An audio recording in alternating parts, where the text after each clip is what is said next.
बिस्मिल्लाहिर्रहमानिर्रहीम, अस्सलाम वालेकुम। बहुत अहम खबरें सामने आ रही हैं दोहा से कि जहां पर इस वक्त एक मुआहिदा तय होने वाला है हमास और उसके साथ साथ इसराइल के दरमियान। इसके ऊपर क्या अपडेट्स हैं, इसके ऊपर भी बात करते चलेंगे, लेकिन उससे पहले यमन से जो खबरें सामने आ रही हैं, एक बार फिर अंसारुल्लाह की तरफ से, हौसियों की तरफ से हमला किया गया है इसराइल के इलाकों के ऊपर। और उसके साथ साथ जो और कार्रवाइयाँ हुई हैं 24 घंटों के अंदर, इसके अंदर जो ताज़ा तरीन हमला हुआ है बहरा अहमर में मौजूद अमरीकी डिस्ट्रॉयर्स के फ्लीट के ऊपर एक अटैक किया गया है यमन के हौसियों की तरफ से। और इस वक्त एक बाज़ाब्ता ऐलान इसका यमनी फ़ौज के तर्जुमान ब्रिगेडियर जनरल याहिया सरी की तरफ से सामने आ चुका है। जो सबसे पहला स्टेटमेंट इस वक्त सामने आ रहा है, इसके अंदर जो कार्रवाई हुई है ये इसराइल के इलाकों पे की गई है। ड्रोन्स का इस्तेमाल किया गया है, इसके साथ साथ ऐसे क्रूज़ या विंग्ड मिसाइल्स का इस्तेमाल किया गया है जिनसे इसराइल के एक तरफ तो तिल अवीव शहर को निशाना बनाया गया है। इसके साथ एक बार काफ़ी अरसे के बाद देखने में आया है कि इसराइल का जो जुनूबी शहर या बंदरगाही शहर है ईलात, उसका इलाका उम्मुल रशश, उसको एक बार फिर यमनी हौसियों की तरफ से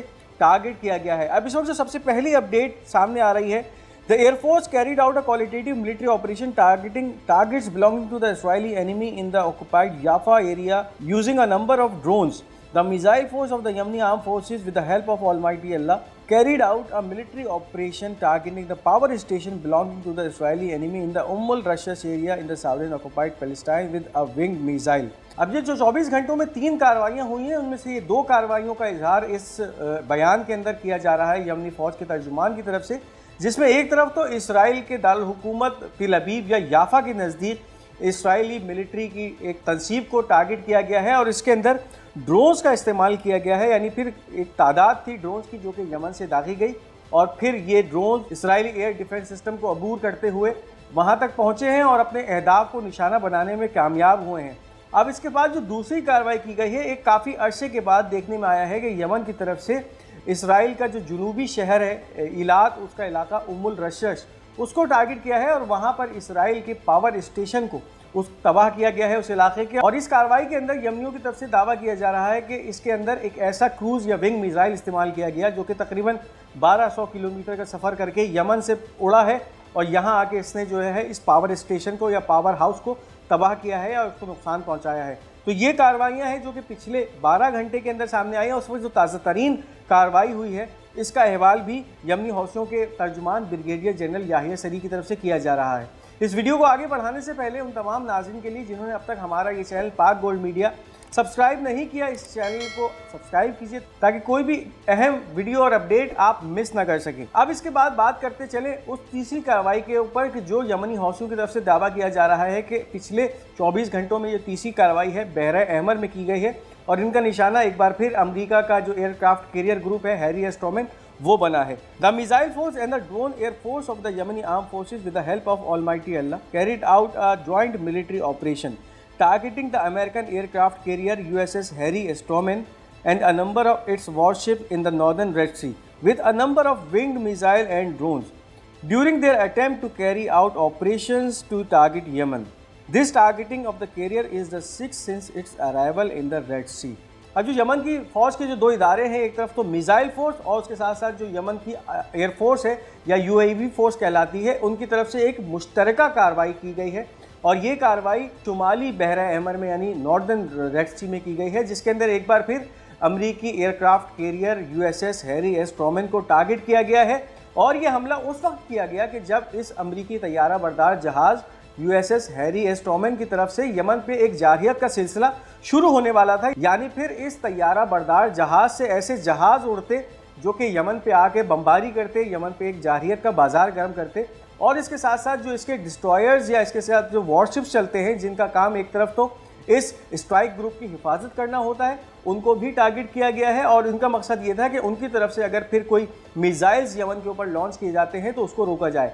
इस कार्रवाई के अंदर यमनी हौसियों की तरफ से दावा किया जा रहा है कि उन्होंने ऐसे क्रूज़ मिसाइल या ऐसे विंग्स मिसाइल का इस्तेमाल किया गया जो इससे पहले की कार्रवाइयों में भी यमनी हौसी करते आए हैं इस जहाज़ के ख़िलाफ़ भी। और इसके अलावा जो इस रूट के ऊपर चलने वाले कमर्शियल वेसल्स हैं, कंटेनर जहाज़ हैं, ऑयल टैंकर्स हैं, उनके ख़िलाफ़ भी जो यमनी हौसियों की तरफ से हमले किए जाते हैं, कार्रवाइयाँ की जाती हैं, उनके अंदर भी यमनी हौसी इसी तरह के विंग्ड मिसाइल इस्तेमाल करते हैं। इसके अंदर जुल्फ़िकार नामी एक विंग मिसाइल है, इसके अलावा याफा नामी ड्रोन्स है जो कि कैमकाजी ड्रोन हैं, यानी फिर ये खुदकश ड्रोन्स होते हैं जो कि एक दफ़ा उड़ने के बाद अपने हदफ से टकरा कर तबाह हो जाते हैं या धमाका खेज मवाद से फट जाते हैं। तो इसी तरह का हथियार इस वक्त इस्तेमाल में आया है यमनी हौसियों की तरफ से, जिन्होंने इस ताज़ा तरीन हमले के अंदर एक बार फिर USS हैरी एस ट्रूमैन को शुमाली बहरा अहमर में टारगेट किया है, निशाना बनाया है। और इसके साथ साथ इस बात का भी इजहार किया जा रहा है कि ये जो अहदाफ थे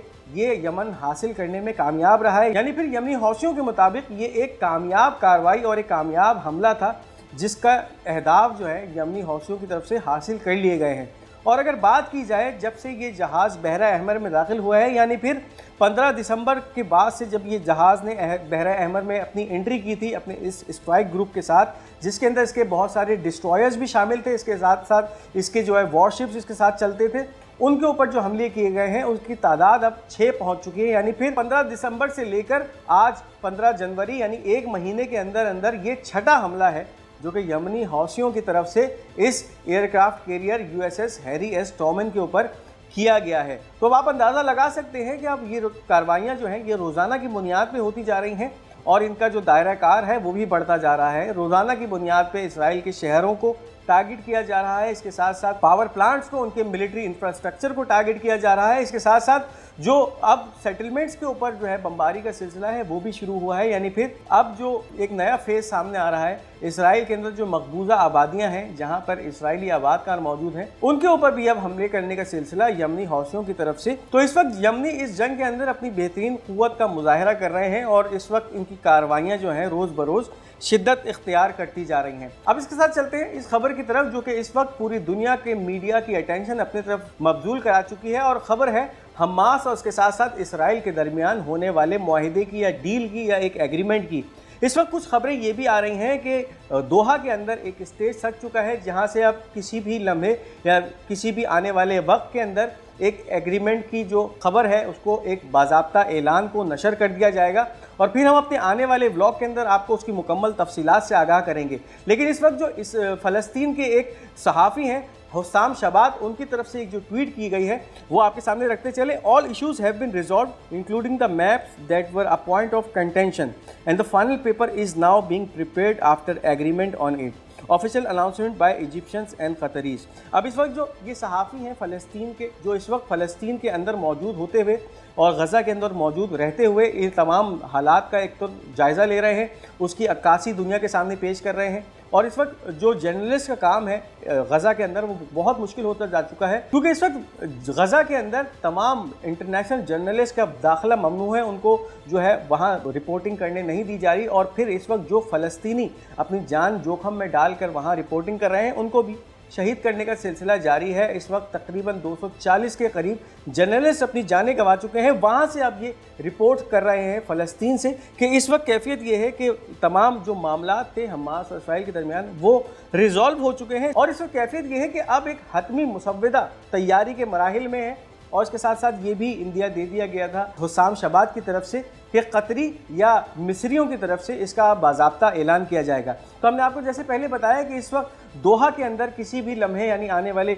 लम्हों के अंदर एक प्रेस कॉन्फ्रेंस होने जा रही है जिसके अंदर बाज़ाब्ता तौर पे इस एग्रीमेंट को पेश कर दिया जाएगा, इसके सियाक़ व सबाक़ के साथ कि किस तरह ये एग्रीमेंट हुआ है, क्या क्या शराइत हैं और कौन कौन से मुहर्रिकात हैं इस एग्रीमेंट के और कौन कौन से मराहिल के अंदर ये एग्रीमेंट जो है वो अप्लाई होगा। हमास की तरफ से इस डील के अंदर क्या शराइत रखी गई हैं, इसके साथ साथ इसराइल कौन कौन सी शराइतें मानने पर मजबूर हुआ है, इस बारे में हम आपको आने वाले ब्लॉग के अंदर भी अपडेट करते जाएंगे। अब इसके साथ साथ एक अहम रिपोर्ट सामने आ रही है और रिपोर्ट ये है कि ये जो डील अब 2025 में फाइनल हो रही है, ये डील जुलाई 2024 में ही फाइनल हो गई होती अगर नेतन्याहू की तरफ से इस डील पे जो हठधर्मी दिखाई जा रही है वो अगर ना दिखाई जा रही होती तो ये डील जुलाई 2024 में ही मुकम्मल हो जाती, सीज़ फायर का मामला 2024 में ही हल हो जाता। अब एक बहुत ही अहम खबर सामने आ रही है जिसमें ये वाज़ेह हो रहा है कि नेतन्याहू को ऐसी कौन सी जो है मजबूरी आन पड़ी कि जिसकी वजह से हमास से वो अब डील करने जा रहा है। Confirm news have been received that one of the most important reasons for the war criminal Netanyahu's approval for Gaza agreement is that the number of lives lost by Zionist entity in the war has reached 30,000 dead. अब एक बहुत ही हैरत अंगेज़ खबर सामने आ रही है और ये खबर जो है ये इसराइल के उन فوجوں کے حوالے سے بھی ہے، اس نقصان کے حوالے سے ہے جو جانی نقصان اس وقت اسرائیل اس جنگ کے اندر اپنے فوجوں کے حوالے سے اٹھا چکا ہے۔ یہی وہ مجبوری تھی جس نے نتن یاہو کو مجبور کیا کہ وہ حماس کے ساتھ غازہ ایگریمنٹ کو جو ہے وہ فائنلائز کرے، اور اس کے بعد پھر ایک طرف پریزنر ایکسچینج کا معاملہ ہو، اور اس کے ساتھ ساتھ پھر جو فلسطینی قیدی ڈیٹینشن سینٹرز میں موجود ہیں ان کی بھی رہائی عمل میں لائی جا سکے۔ اس کے ساتھ ساتھ جو فوجوں کا انخلا ہوگا نیٹ زریم ایکسس سے وہ بھی عمل میں لایا جائے گا، اور اس کے پہلے فیز کے اندر اس وقت 33 ایسے قیدی ہیں اسرائیلی جن کے نام فائنلائز ہو چکے ہیں، جو کہ اس پہلی فیز کے اندر حماس کی طرف سے پریزنر ایکسچینج ڈیل کے اندر آزاد کیے جائیں گے۔ تو اس وقت یہ بہت بڑی ڈیولپمنٹ ہے کہ اس وقت 30,000 اسرائیلی فوجی ہیں جو کہ مارے جا چکے ہیں غزہ کے منظر کے اندر، جس نے مجبور کیا ہے اب کہ اگر یہ جنگ اسی طرح چلتی رہی تو پھر اور اسرائیلی فوجیں اپنی جانیں گنواتی رہیں گی غزہ کے اندر، اور یہ نمبر جو ہے اس کی تعداد بڑھتی رہے گی۔ تو اسی نے گھٹنے ٹیکنے پہ مجبور کیا ہے کہ 30,000 فوجیوں کی ہلاکت نتن یاہو کو گھٹنے ٹیکنے پہ مجبور کر چکی ہے کہ وہ اب غزہ کے معاملے میں حماس سے ڈیل کر لے۔ اس وقت واضح طور پہ جو اسرائیل کا رائٹ ونگ یا فار رائٹ کا ایک منسٹر بن گویر سمجھا جاتا ہے جو کہ اسرائیل کا سیکیورٹی منسٹر ہے، اس کی طرف سے اس ڈیل کو اس طرح لیا جا رہا ہے کہ یہ ڈیل حماس کے سامنے گھٹنے ٹیکنے کے مترادف ہے، یعنی پھر اس ڈیل کے بعد اسرائیل کے لیے جو پرسیپشن ہوگا وہ یہ ہوگا کہ جیسے اس نے حماس کے سامنے یا ریزسٹنس کے سامنے، غزہ کی ریزسٹنس کے سامنے اسرائیلیوں کے گھٹنے ٹیک دیے ہیں، تو اس طرح سے بھی اس وقت اسرائیل میں اس ڈیل کو لیا جا رہا ہے۔ اب اس وقت فائنینشیل ٹائم جو ہے یہ رپورٹ دے رہا ہے، financial time sighting a diplomat 3 hostages will be released on the first day of implementing the agreement۔ Financial Times کے مطابق اس معاہدے کے نافذ العمل ہونے کے پہلے دن، یعنی اس کے نافذ العمل ہونے کے بعد جو پہلا دن ہوگا اس کے اندر جو پریزنر ایکسچینج ہوں گے، یعنی 3 ایسے اسرائیلی قیدی ہوں گے جو کہ حماس کی قید سے آزاد کیے جائیں گے، اور یہ امپلیمنٹیشن ہوگا پہلے دن، یعنی پھر اس کے بعد پھر جو پہلا فیز ہوگا 33 ایسے قیدی ہوں گے جو آزاد کیے جائیں گے حماس کی طرف سے، اور ان کے بدلے میں ایک طرف تو نیٹ زریم ایکسس سے اسرائیلی فوجوں کا انخلا ہوگا، اس کے ساتھ ساتھ پھر جو اسرائیل کے ڈیٹینشن سینٹرز میں فلسطینی بچے، فلسطینی خواتین، فلسطینی بزرگ اور فلسطینی جوان موجود ہیں، ان کی آزادی کا پروانے بھی جاری ہوں گے، یعنی پھر وہ آہستہ آہستہ کر کے آزاد کیے جائیں گے۔ یہ تھی اس وقت کی اہم اپڈیٹس۔ اس ویڈیو کو لائک اور شیئر کرنا مت بھولیے گا۔ ہمارا یہ چینل پاک گولڈ میڈیا، اس کو ضرور سبسکرائب کیجیے گا اور اپنی قیمتی آراء کا اظہار کمنٹس میں ضرور کیجیے گا۔ انشاءاللہ بہت جلد آپ کے ساتھ ایک نئی ویڈیو کے ساتھ حاضر ہوں گے۔ تب تک کے لیے اپنا بہت بہت خیال رکھیے گا۔ تب تک کے لیے مجھے اجازت دیجیے۔ خدا حافظ و ناصر۔